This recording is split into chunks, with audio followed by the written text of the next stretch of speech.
आज से देश भर के सार्वजनिक क्षेत्र के बैंकों के 10 लाख से ज्यादा कर्मचारी 2 दिवसीय हड़ताल पर हैं। बैंकों की इस हड़ताल के कारण हिसार में क्या कुछ रहा, हमारे सहयोगी महेश कुमार की रिपोर्ट।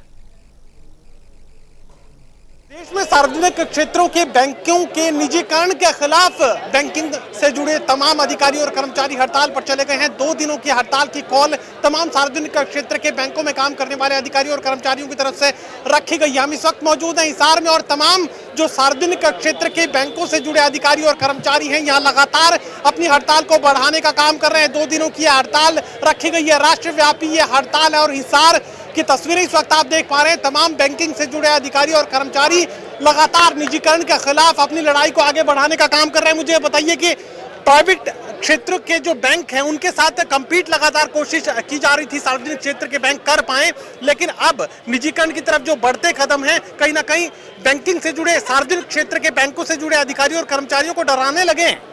जी बिल्कुल, आपकी बात सही है। ना केवल डरा रहे हैं बल्कि घात लगाए बैठी है सरकार कि कब कौन फंसे और हम उनका निजीकरण कर दें। तो मुझे बताइए कि किस तरह की चुनौतियां इस वक्त बैंकिंग से जुड़े तमाम अधिकारियों और कर्मचारियों के सामने खड़ी हैं? सर, सिर्फ बैंकों के कर्मचारियों से संबंध ही नहीं है, ये पूरे समाज के लिए है। क्योंकि अगर बैंकों का निजीकरण हो गया तो जो सिलेक्टेड कस्टमर्स को ही प्राइवेट बैंक सेवा देंगे। सरकारी बैंक ही हैं जो मासिस को सेवा देते हैं। जीरो बैलेंस से आपको एक इंटरेस्टिंग फिगर बताता हूं कि भारत में जनधन खाते टोटल 41.98 करोड़ खाते जनधन के खाते खुले हैं। उसमें से प्राइवेट बैंकों ने सिर्फ ओनली एंड ओनली 1 करोड़ खाता खोला, यानी 40 करोड़ जो खाते हैं जनधन के वो सरकारी बैंकों ने खोले हैं। खुद फाइनेंस मिनिस्टर ने कहा है जो स्वनिधि योजना है, यानी कि जो रिक्शा वालों को लोन है 90% लोन सार्वजनिक क्षेत्र के बैंकों ने दिया है। जितनी भी सरकार की सामाजिक सेवाएं हैं, चाहे वो बुढ़ापा पेंशन हो, चाहे स्कूलों में विद्यार्थियों के लिए वो हो, सारे के सारे ये काम कार्य सरकारी बैंक ही करते हैं। अगर बैंकों का निजीकरण हो गया तो जो समाज का जो छोटा वर्ग है, जो नीचा तबका है, उनको बैंकिंग सेवाएं मिलनी बंद हो जाएंगी। 2 दिनों की हड़ताल से कितना असर बैंकिंग से जुड़े तमाम कामकाज पर पड़ने वाला है?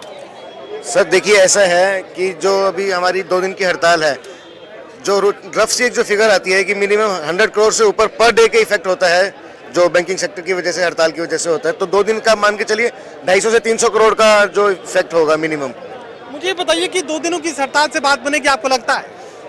हम सरकार को जगाने का काम कर रहे हैं और अगर सरकार हमारी इस 2 दिन की हड़ताल से अपने फैसले में परिवर्तन करती है तो बहुत अच्छा है। लेकिन अगर सरकार की आंखें नहीं खुली तो ये जो हड़ताल है ये अनिश्चित हड़ताल में बदलने में देर नहीं लगेगी। ये 2 की बात बैंकिंग से जुड़े तमाम अधिकारियों और कर्मचारियों की तरफ से कही जा रही है कि निजी क्षेत्र की तरफ बढ़ते कदम, सरकार के बढ़ते कदम उन्हें रोकने की जरूरत आन पड़ी और यही वजह की 2 दिनों की हड़ताल रखी गई है। राष्ट्रव्यापी हड़ताल है, लेकिन अगर केंद्र की सरकार पर दबाव बनता नजर नहीं आया तो इस हड़ताल को अनिश्चितकालीन हड़ताल में भी तब्दील किया जा सकता है। सहयोगी कमल के साथ doctor Mahesh Kumar, total news, Hisar.